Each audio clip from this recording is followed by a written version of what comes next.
Welcome to 1001, an album odyssey, where each week 5 friends bring you 5 albums from the book, 1001 albums you must hear before you die. We don't choose these albums. Each weekday, a new album pops up in our inboxes. We listen, we discuss, and then we bring them to you. Yeah, we do. This week, we've got Van Halen's self-titled album, Buenas Noches, from a Lonely Room by Dwight Yoakam, B.B. King's Live at the Regal, Dookie by Green Day, and Here's Little Richard by Little Richard. Let's get into it.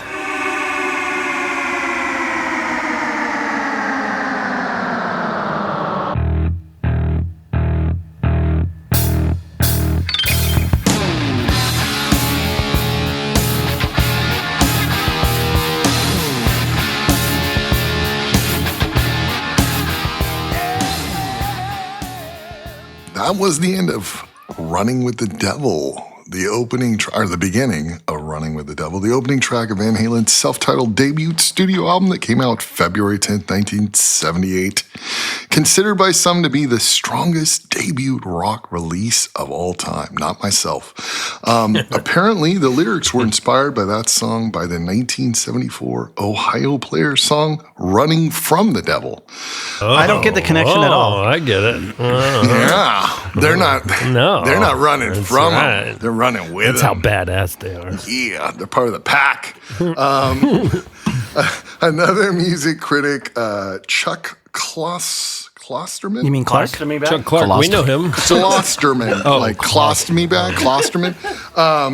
Yeah, while writing for the New York Magazine in October of 2020, said that Van Halen "Running with the Devil" is the 8th best song praising of Van Halen's songs, praising the staccato bass playing and David Lee Roth's vocal performance on the track, which I don't know if I agree with that either. But let's listen to a little the B-side for the single of "Running with the Devil," the next album track, "Eruption."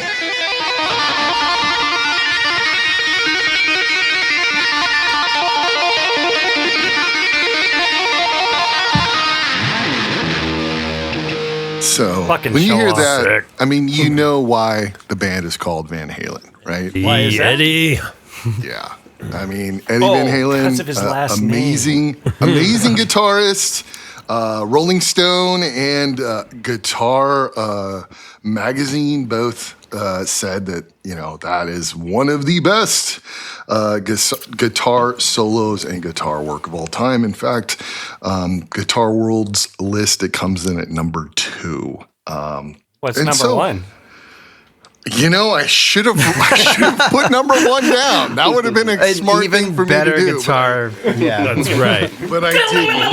We can all think about what it would be our number 1s and put that at the top of the list. But anyhow, the song is incredible. He borrowed a little from an 18th century French composer and violinist, Rudolf Kreutzer. And he's also experimenting with a technique of... Where did I put it in my notes? Apparently, it was Stairway to Heaven, by the way, number 1. Damn it. Oh, Stairway to Was it Heaven. really? Stairway to Heaven? Oh, interesting. That is a good song. I don't solo, know what right? happened. What are you Oh, looking that for? technique for the guitar? Yep. What are we looking for here, Chuck? Hammer pull. Yeah. I forget. I don't know It's where the it Eddie. is. I swear I wrote it down. I'm sure you Hammer did. Is it hammer pull? Sounds important. Hammer Yeah. pull. Anyways, there was something that Or hammer really tap. hadn't been a part of popular rock guitar work, and he introduced it. Ryan saying hammer pull. I'm going to take him. He's Hammer a tap, guitarist, and hammer I'm pull. not. You put your Oh, finger, yeah. you put your finger down on the string, and then you and let go percussively, and then you take your second finger and lift it off. So it does this diddle it, and you can do it the other way too. So it's How is it? diddle it. That's that thing during Wayne's World where they're going back and forth. Exactly. a lot of people talk about Eddie Van Halen, or not Eddie Van Halen, David Lee Roth vocals on this album. There's a lot of positive praise. For me, I don't find it good. I find it's like shenanigans. It's him playing around. I think, Jordan, you said before buffoonery. Yeah. I think that's a good way of putting it. I think he was a bit reserved on this album, though. He held back. And so maybe that's why people like it. I don't know. The more I listened to it, the more it was like nails running down a chalkboard. So, but I mean, how can you not respect the level of guitar work, the drumming? I mean, like the musicality is amazing. So I feel like that album is sort of like pulling, it's like you hear a song and you're like, oh, that's fucking amazing. And then all of a sudden David Lee Roth opens his mouth. So, and I'm like, oh, this is right for Ryan's, devocalizer. Yeah, right. It's the perfect album. What year was this, Chuck? This was, hold on, let me turn my page. 78. This was 78, but early. wow, I think really? they released February it in 10th. February. It surprises so. me it's that early for some reason. Yeah, well, it's their first album. It's their debut album. I like how you pronounce the T in that. Yeah. He's Well, French. He does that I all the like time. to say it. I like to say it with a little T. But anyways, let's hear a little Just a of taste of the tea. the next album track, the third single off the album, Ain't Talking About Love. Oh, baby.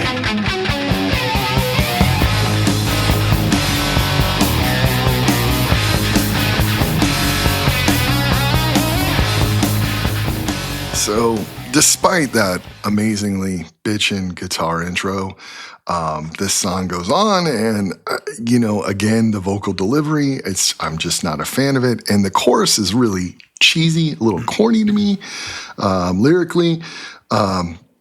The next track, though, I'm the One, it's not without its cheese, but it's incredibly fast-paced, amazingly up-tempo, and Van Halen really relies on the backup vocals, which I think on some of the strongest tracks on this album, the backup vocals are almost sort of like more in the forefront than David Lee Roth's buffoonery. But let's listen to a little of I'm the One.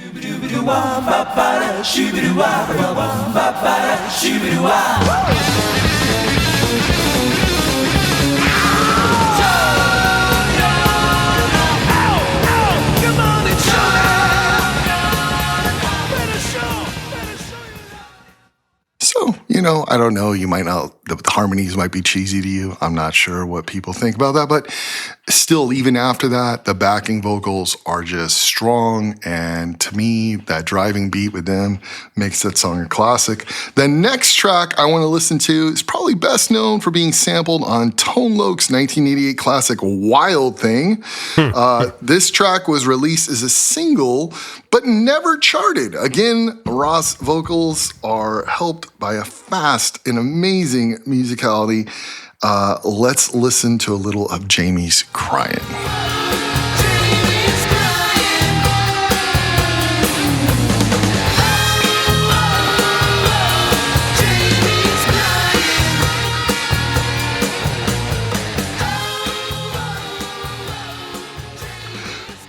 Let's skip ahead to the 8th track on the album. In my opinion, probably the strongest vocal performance, largely due again to this really cool melodic chanting chorus by the rest of Van Halen. Let's hear a little of Feel Your Love Tonight.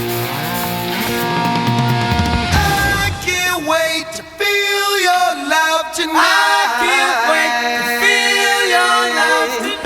I can't wait to feel your loving tonight. I can't wait to feel your love tonight. He's talking about sex. I love that. Well, yeah, or just party, right? Like, I mean, when I think of Van Halen, I think of some wild, out of control party. Well, obviously, there's probably sex going on and all sorts of fun stuff. But I love that, like, infectious, upbeat tempo, the harmonies. I mean, just that's what I want to hear when I hear Van Halen. Let's listen to a little of On Fire.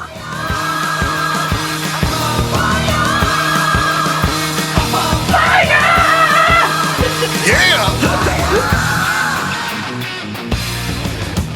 another high energy, up tempo rager where the best vocals are the backing vocals for sure. Really incredible, I think, when Van Halen is together on his track and David Lee Roth sort of is strong and out in front. For me, this album is a 3.3. I'm going to pass it off in order to Jake. I thought the album was fair. I mean, it's Like nothing. a mild As opposed to corrupt. Well, it was fine. It was Not a just day. fine. It's not a Morally weather. ambiguous. It was a fair album. Fair. It's He was a fine lad. it's It's not a complexion. It's okay.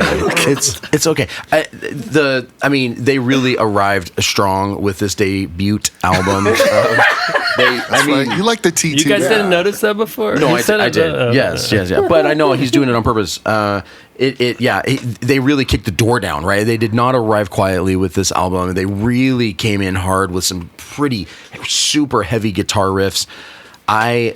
Anyway, my score 2 stars. Lock me down. What? What the fuck? All right. Lock me down. Stars? I get it. However. I get it. However, Still going on? This isn't However. your bit. This isn't your All right. segment. however, So I think I'm next. We can get the I hook. will- We can physically take the microphone away from him. however, Oh my god. However, what? I like the sound. It reminded me of that sample, the Two Jordan's Live gonna Crew. get divorced. the Two Live Crew sample. Oh yeah, I was gonna bring Yeah, that up too. I know. All right, Wait, you go mean the ahead. tone Go down? ahead. Thank you, No, thank you. Two Live Crew. It just- they do, it just brought me Ain't back. Talking About Love. Yeah, it just brought me back. It's the opening We'll of have to that listen. song, Yeah. and then this Two Live Crew sampled it, and I had that Cool. tape. Yeah. and I knew it was like an that's R. dirty. It wasn't even R rated. It was like an No. X-rated. Oh, yeah. X-rated. Oh, Because yeah. the song was Crew. called Fuck Shop. Yeah, fuck shop. Yeah. Oh, dude, if you could pull up the Welcome fuck to the shop, fuck that'd be great. shop. Yes, thank you. That's right. Oh my god. There's Oh my only God. one place where we can go.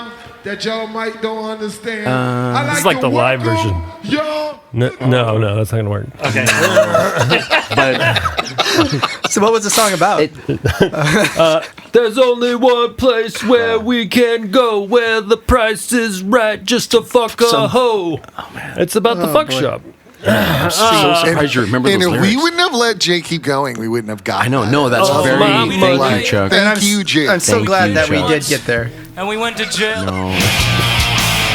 No. Okay. I think we're good. It's been We'll find it banned. eventually. Jordan's gonna get in It's trouble. illicit. Yeah. Anyway, that's why I You're like doing it. this 2 on stars. Yeah, totally. Move on. 2 stars. Move on. though. All right, next. So most were like, yo, let's make this quick. We'll just Who's knock next? this one out. No problem. I was fast, Who's motherfuckers. next? It is me. Oh. I'm going to say I give it 4.5 because Next. it's good. Thank you. Yes, Next. it Wait, is. 4.5? Yes. Yes. Wow, okay. The guitar is freaking awesome on this album. I know, It is but so David Lee Roth good. is so fucking You know what? annoying. He's not a 5-star singer, but you know, it works on this album. There are times when it's a bit annoying, and you know, actually, like one of the songs got that an 80s you tend to soft pick, spot. the I'm the one. That one is not my favorite. You know, it's like songs like All that right. that kind of bring it down. 4.5. 4.5. All right. You got the Mike? painting in the Nice, thanks, Jordan, Yeah, for setting see it that? I up for me. painted that thing. For setting it up for me because I have a lot of fond memories about this. The babysitter's son had listened to all these bands and seen Van Halen at the Orange Show when they still had the Swing Auditorium there. Anyway, I love this album. I think it's fucking amazing. 4.6 stars, just to one up Jordan. I was going to give it Wow. 4, but I All have to right. one him up. One up him. One of them. Ryan? Yeah, I'm gonna go Van 3.9 because Debut. yeah, the debut. You know, they're Fontucky boys. I thought they were from No, Pasadena. are they really? One of them is. Oh, okay. I Yeah. thought some of them were from Pasadena. One of the people from there. So there's always that background. But anyways, yeah, good shit. Man. Oh yeah, and the bass player is fucking amazing too. Like he has to be able to hold it down, so you know when Eddie's They're all off, good. fucking off in space. Anyway, all right. Oh, next up is me with Dwight Yoakam's Buenas Noches. Wait, hold on. I got to pull up my other notes. We'll You just forgot what cut it album you were here. covering. No, but I just realized I'm going to need my notes right after I say the title. Buenas Noches from a Lonely Room. It sounds so sad, right? No, it's not. It's dark and kind of leaves you with a dirty feeling a little bit. Like the fuck shop. Yeah, it's going with the God, I wish theme I could've here. found that one. In fact, let's hear a little bit of it. What I Don't Know to kick us off.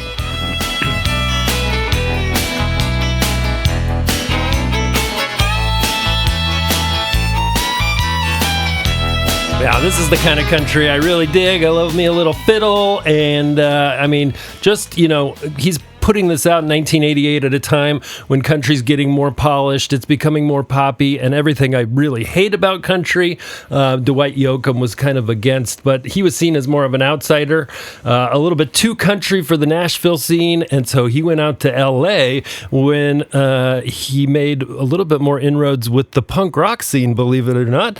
He played with clubs alongside of X and the Blasters, and I don't know if it's, that high energy, but it's kind of interesting. Let's go a little further into What I Don't Know. We can hear a little bit of Dwight's famous voice. Might not hurt me if I stay dumb and I won't tell. But if I find out you've been cheating, well, I don't know, might get you killed. Now, see, that's just a little too far, bro. Like, That that's- reminds me of "Oh Brother, Where Art Thou," where they're doing the Yeah, but the lyrics though, like And apparently he got that tradition from, older like murder ballads of Appalachia and bluegrass. I didn't know that was a thing. So he didn't necessarily invent it. But a lot of people think of this as more of a concept album because the whole first side is just super dark like that. In fact, let's get a little bit more taste of that. Another death-related song. I Sang Dixie. No. Yes. No. I'm Buenas Noches from A Lonely Room, the title track.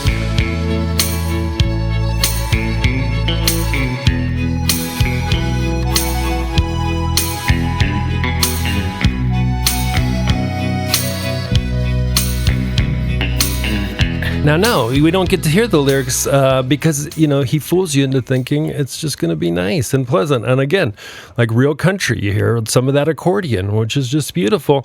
But then here's where the dark lyrics come in. Silence. I placed the gun to her head. Oh, she wore red dresses, but now she lay dead. Another one about Oh, wow. somebody cheating and he just fucking kills her. It sounds like Sometimes that you just song gotta you get to shoot a cover. bitch. What was the What one did you say, did for the Ryan? beat? Speak into your With the- microphone. With the thanks. I stopped loving her today. Stop Loving Her Today. It's got the same chord Yeah. structure and everything. That's Well, interesting. yeah, a lot of countries are similar. And if that instrumental part, if the album was all like that without him singing those awful lyrics, it would be pretty sweet. I would listen to that album. Yeah, I agree. Anyway, moving on to a little bit more, darkness. I Sang Dixie. Chuck's favorite, right? He sounds like he likes it. I like pedal steel. Oh, dude, that's why I highlighted this little track, because again, Music's music, good. beautiful. Yeah. Beautiful, right? But, then he's got to go into another dark scene about somebody drinking themselves to death. So let's go further into I Sang Dixie, where he talks about death again. On the streets of L.A., somebody dying, just people walking by without a care. As he died, people just walked on by as I cried. I mean, he just paints L.A. It's just a careless place. We all know that people wouldn't do that in Los Angeles. And the point of saying I Sang Dixie is he trying to say the South is superior? No, like, what the heck? he's like taking him back to his, as he's dying, like taking him back to his homeland instead of Annabelle out in of South? out Okay, of sure. L.A. No, I get it. Anytime you bring up Dixie, and like a lot of the music of the song is like mimicking Dixie. Anyway, but the Well, best that was the song of the Confederacy. exactly, Yeah, exactly. No, that's what I mean. It's like trying to take him back to his homeland, a better place back in the old South. But the best track on the album is "Streets of Bakersfield." Let's get into that right from the beginning. All right. Mariachi. Yeah. Bakersfield. Came here looking for something The Del Taco. I I'm not sure what you're talking The about. world's largest thermometer. Those aren't in Bakersfield. Neither one of those things. I think you're thinking of Baker and Barstow. Yeah. Anyway. Whatever. There is a Del Taco there. Close enough. You know, Definitely want some definitely Del tacos. Taco. he's saying about Dixie. Anyway, so who did he partner with on this album?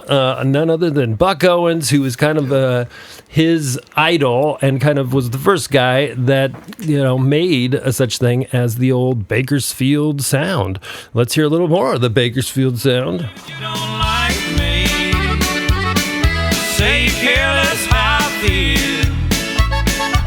But how many of you that sit and judge me ever walk the streets of Bakersfield? That's right. Don't judge unless you've walked the streets of Bakersfield. And the last clip that I have for you is a little bit of Buck Owens' part, which we got to play. My old house key. Don't want folks thinking that I'd steal. And I thanked him as I was leaving. And I headed out for Bakersfield. Beautiful, beautiful.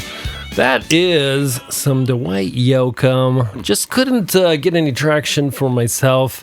I tried to like it. Definitely appreciated the music because, again, that's what I like in country. But I ended up having to give it a 3.0. What about you, Jake? I don't like country pretty much at all, but I agree with you that, I like the good country, and that generally is the old school style. This album's not for me. I didn't like it. I didn't really like any of it. 1 star.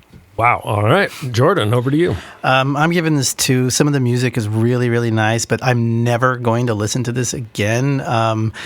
Just even though the music's nice, like Jake, I'm not really feeling it entirely, but the lyrics just, good Lord, that no. But it's just, it was a tradition. Chuck, over to you. Yeah, I love Buck Owens like so much. So, his love and homage to Buck there, like that wins me over a little. I will say that, like in regards to the murder ballads and the darker imagery on this album, like I personally think that Dwight Yoakam is probably one of the best musician turned actors. Like if you think about his performance in Sling Blade and others, I mean, it's just dark and raw. So I think there's a little of that he brings to the songs. He's an actor and he's telling a story. So for me, those songs I don't have a problem with because it's in a tradition, it's telling a story, it's theatrical. Anyhow, 3. All right. Oh. And I mean, you're on the record as whatever your comment was earlier, but sometimes you just gotta shoot a bitch. It was a joke. I know. Trust me. I want to everybody. just extract Full disclaimer. that out No. It was a joke. We don't have time for that. Ryan, on to you. 2.5. All right. I like the music. Don't listen to the lyrics. All right. Perfect. Up next is BB King's Live at the Regal. BB. Gentlemen, how about a nice warm round of applause to welcome the world's greatest blues singer, the king of the blues, B.B. King.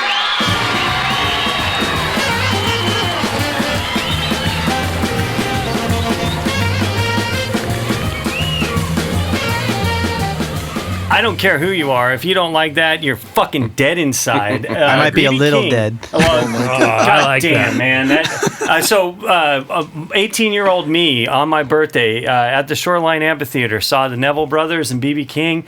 Blew my fucking mind. Wow. It was an amazing show. Cool. For me, hearing this was bringing me right back to that moment. Everything on this album I like, top to bottom. It is a great album. It's a 5 for me. I'm going to just go right out on and say that. So you can all do whatever the fuck you want with that. I'm just going to run through some clips. Just go polish my Anywhere you put a fucking, you drop the needle on this record. But listen to this motherfucker playing you Lucille. There's nothing better than this. I don't know. Let's hear it. It's such a great.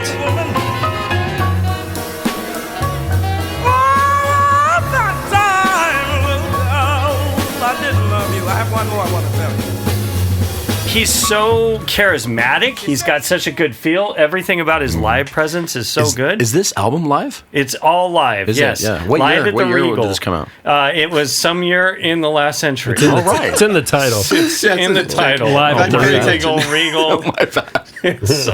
Someday. I don't remember that. 1964, dude. He wasn't that old. 1964.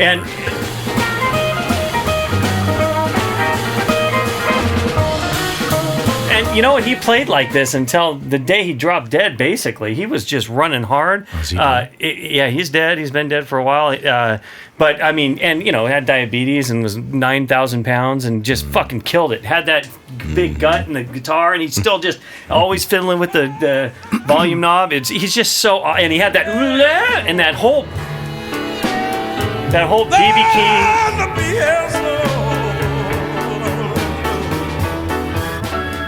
And the whole thing with the reason why I liked B.B. King initially was Rattle and Hum with U2, and they had that segment where they did that song with B.B. King. That is a really good song. I'll dig that up in a second here. I just want to play a little of this right here.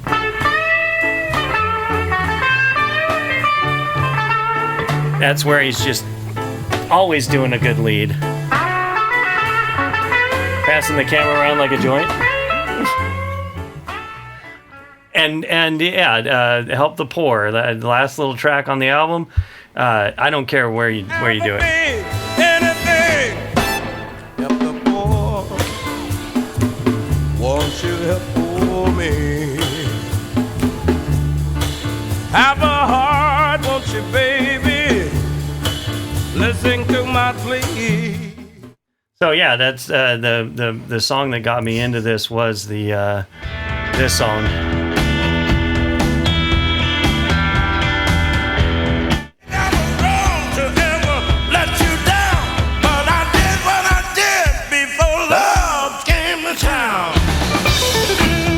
So, you know, B.B. King, he's a legend. I already gave my score. Mike?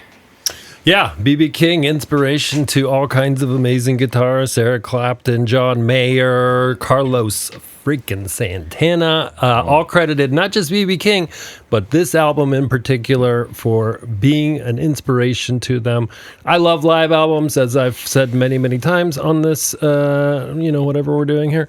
I gave it a 4.1. Is this one of the? Is this one? We've covered some really pretty kick-ass live albums lately. No doubt. Yeah, it's nice. Is this one of the best recorded live albums? I don't think it's all that terribly well recorded, but for the time, it was not bad.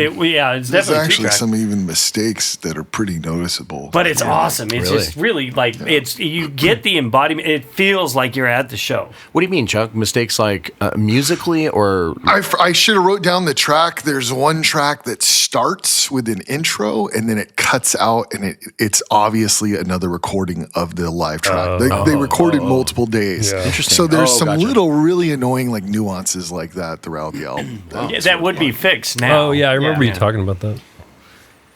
Okay, so who's next, Ryan? Oh, I'll go. Yeah, I thought it was a great album. I don't have a lot of experience with B.B. King, but loved it from start to finish. Yeah, so for me, 4 stars. Wow. All right, and then I guess me. So God. you haven't gone yet. Don't worry about it. You're saving the best for last.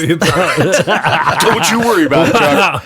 Oh, wow. So, anyways, that's good. Jordan gave it a 5, clearly. So let's 3.75 stars. Nice. I love the soul in his voice. I love his guitar, but like some of the choppy bits and just, I'm not digging the horn so much in this, just personally. This is one time when I'm not digging the horns. I don't know why, it just didn't fit. I don't like this horny blues. Okay, Chuck. Well, I certainly love the memory you shared, Ryan, like of watching B.B. King live as a kid. That is awesome. Like that would, if I had that experience, it would definitely shape my view differently. It was during the rolling blackouts, too, by the way. That was interesting, during the Enron days. Oh, so wow. all of like Shoreline was shut down. We were driving there thinking we weren't going to see the concert. And then all of a sudden, it's live. We're there. Backup generators or something? No, I think they just had power on that one part. They wanted BB to play, and we got to see him. Give us BB. Well, they prioritized the king, BB King. Exactly. This album, like I really love "Sweet Little Angel" into "It's My Own Fault." Like that those two songs and how they go together, and how he riffs about it in the middle. Like, oh, it's beautiful. Yes, but yes. I mean, he represents Chicago blues, and to me, I like the Chicago blues that's more Delta, that's more raw. He brings in all these jazzy elements, and I'm not opposed to jazz. I like jazzy blues, but for some reason, it's just a little too clean for my liking. Like I like it a little rawer. So you also don't like the horny blues? Yes. Long way around. If you're going to put it in, you're going to get it dirty. But you got to respect BB King, and like I said, those second and third track, amazing. I'm going to go 3.3. All right. Amazing. Thank you very much, Ryan. On to Dookie by Green Day. Dookie's, yeah. Dookie. There's just one. That's how you greet people? Dookies. Not one, but two. Excuse myself. Yes. This is Dookie by Green Day coming at you from 1994. I remember this album came out the year I graduated in February of 94. And Graduated early? No, the album came out in February of 94. I graduated in May or June or whatever the normal graduation time is. You almost didn't graduate, if I remember. We're trying to speed this along to my recollection. Oh, all right. Dookie. I just remember this album was crazy influential on me in my young Jake days, 17-year-old Jake. And just, and then it transcended into college, where I remember smoking a joint in the dorm room with Ronnie Boy. And just listen. And this is not his jam. This was not his cup of tea, really, but he knew I liked it. So good memories for me. So Dookie, this is the album where punk rock stepped out of the underground and straight into the mainstream. In fact, I think this album discredited Green Day a lot for them being sellouts. But it's fast, it's loud, it's full of humor. We're going to hear a tiny bit of that in our last track. But underneath it, it's really about just being a very normal adolescent full of boredom and anxiety and growing up in suburban America. And in 1994, that combination didn't just connect with America, it really took over. So I'm going to just fly through a few of our tracks here and just see how quickly we can just hear a lot of this album. But I want to mention, I mean, it's 15 tracks, but it's only 38 minutes, so it's they go quick, and so will I. So up first we have Basket Case. Sometimes I give myself the creeps. Sometimes my mind plays tricks on me.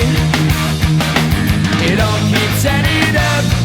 I think I'm cracking up. Yep, heard it once, heard it a million times. One of the defining songs of the 90s. Up next, we have When I Come Around. No time that sends the world around. 'Cause you know where I'll be found when I come around. That song is a little bit more restrained and melodic to me. It's definitely a standout on the album, and I think it gets lost because it had so much radio play. But let's bring it on up next to Longview.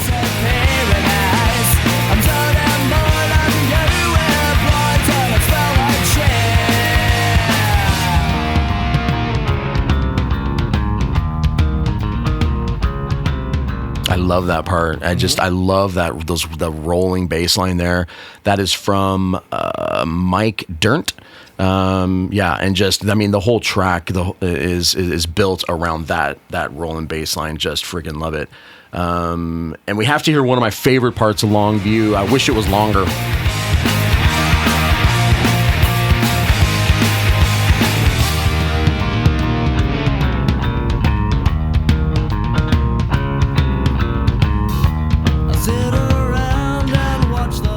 I think that musically they don't. I don't know that I've ever given them enough credit. I want them to take that part of the song and just roll it into a 15-minute jam. But of course they don't. They're Green Day. And another one of the more popular songs on the album is Welcome to Paradise.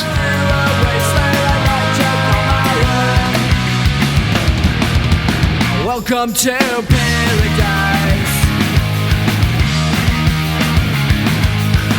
A gunshot rings out at the stage. This was a track that was originally released on one of their earlier independent work and then later re-recorded for Dookie.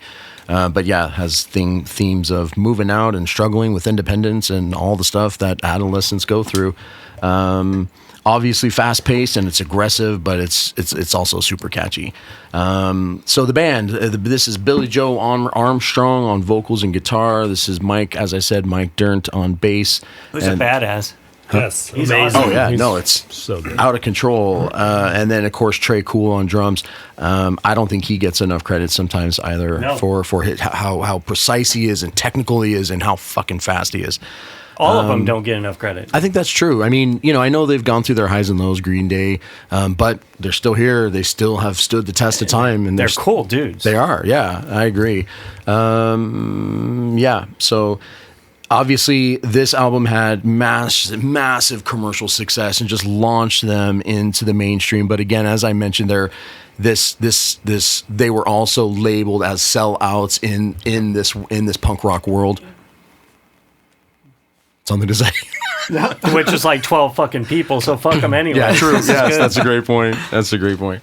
But I think their success it helped open up the doors for guys like Blink 182 And thank God they did. Jeez. Oh, Where yeah. would we be Well, without yeah. Blink 182? I love Blink. Love them. But yeah, so let's jump into just a couple more tracks before we wrap this baby up. The next one we have is She. All the doubts were someone else's point of view. Wait, yeah, nothing's done. So smash the silence with that. It's cool. I mean, it's in the typical Green Day fashion. They focus on frustration, but they also talk about gender perspectives and tension, and just lyrically, I think it's written well. And then just because I love the way this next song drops in, we have to hear it. And I just, again, I find myself wanting more. I want more of this music. I want them to just break into this, 10-minute jam, and of course they never do. So this is the track FOD.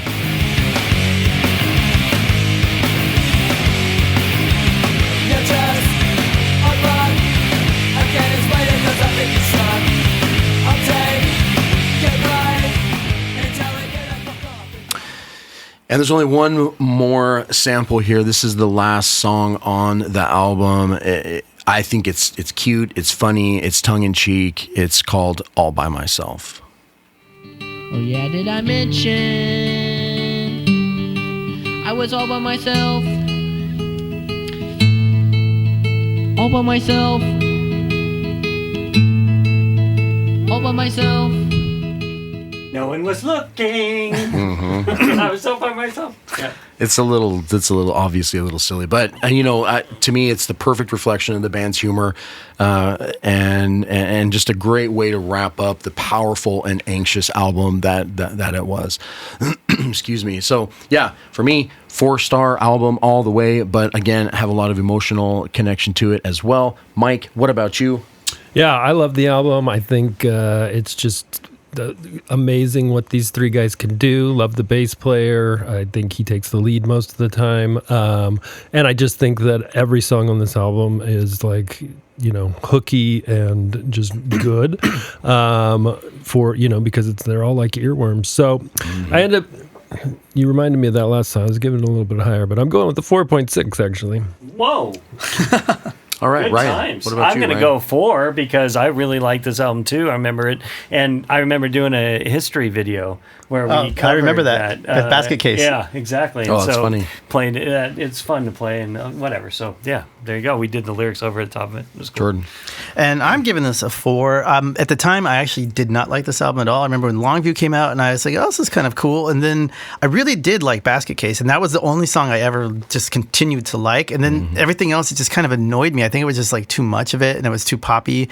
But with a little bit of distance and perspective, I started to really appreciate it, and it's just so catchy and so hooky, and I love this album. Actually, it just got so overplayed. I think that's a big part. And I associated it with a lot of music. Sorry, Jake, I do not like Blink-182. I don't like NoFX. I don't like all those other whatever. I don't even remember the names of all, but I don't like that vein of punk at all. And I associated this very heavily with that. But I had to kind of look at it and say it's actually not that music. This is something different.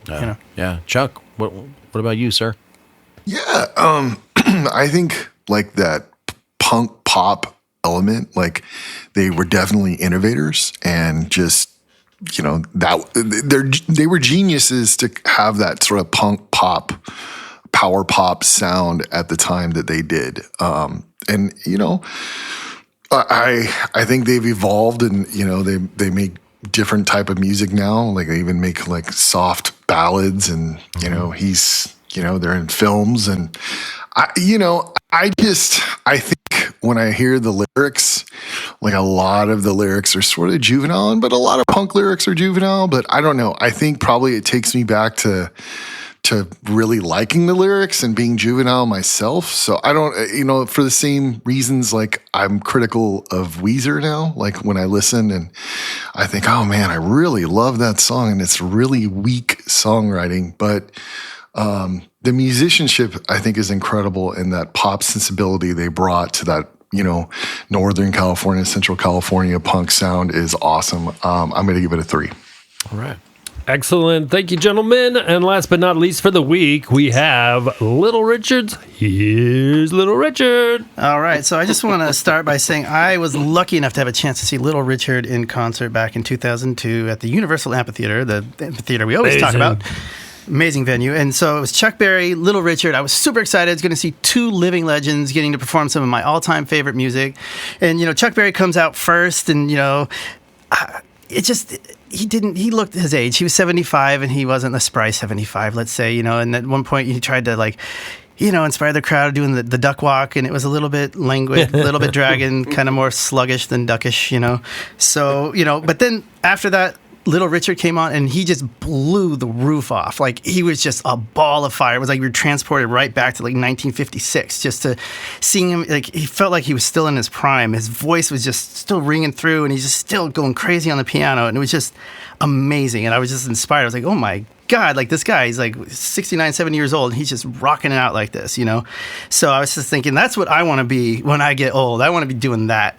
And, so that brings us to our album here we got today is Here's Little Richard. It was released in 1957, and it was a compilation built from the singles that he had done in 1955 and 1956, and it contains just some of the all-time classic hits of the early rock and roll era. And let's just start off with the first one. One of the most famous songs from that early rock and roll era was Tutti Frutti. Oh, Rudy. Oh, I got a girl named Sue. She knows just what to do. I got a girl named Sue. She knows just what to do. Yeah, that wop bop loo bop. Come on. And then the way he would scream, Paul McCartney, that was what he was emulating with his screams. He was trying to scream like Little Richard. Like, he just brought so much soul, And then let's go to the next one. We got Ready Teddy.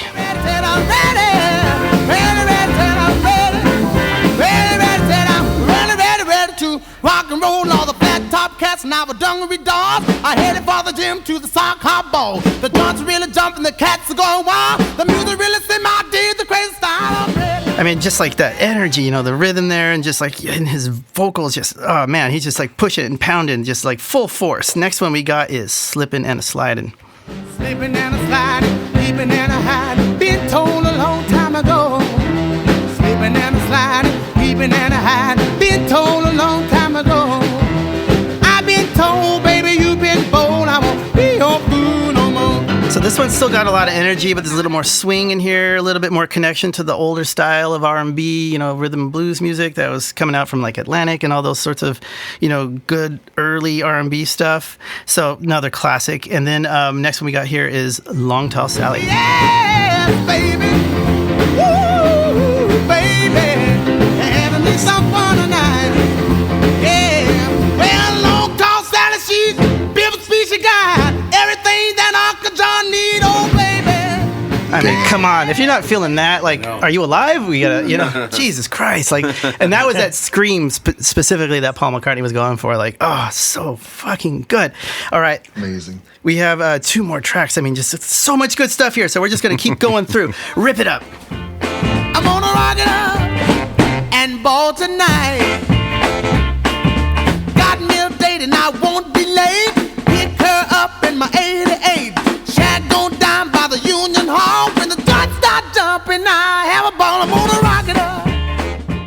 I just love that percussion in that one. And I think that's a pretty good use of sax there, Mike. It's just a little bit of punchy boom, boom, Yeah. boom. No, not bad at all. 88 You'll to allow the it. Union Hall, too. I mean, all the references are so nice. You know? Right up your alley. Yep. Last one we have is Jenny Jenny.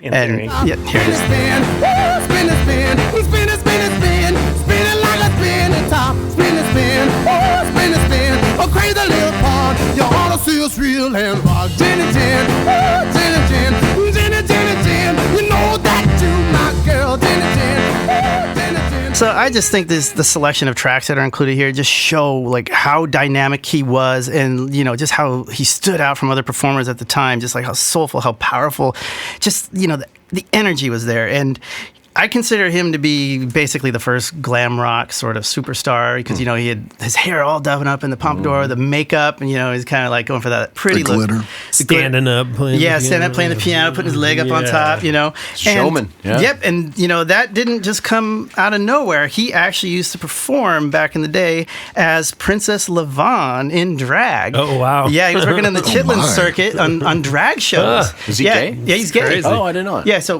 he's no longer alive, but yeah, so he grew up in the South as a gay man. His father disowned him, and he was out there doing these performances and kind of just like learning a lot, developing his style, his image from that.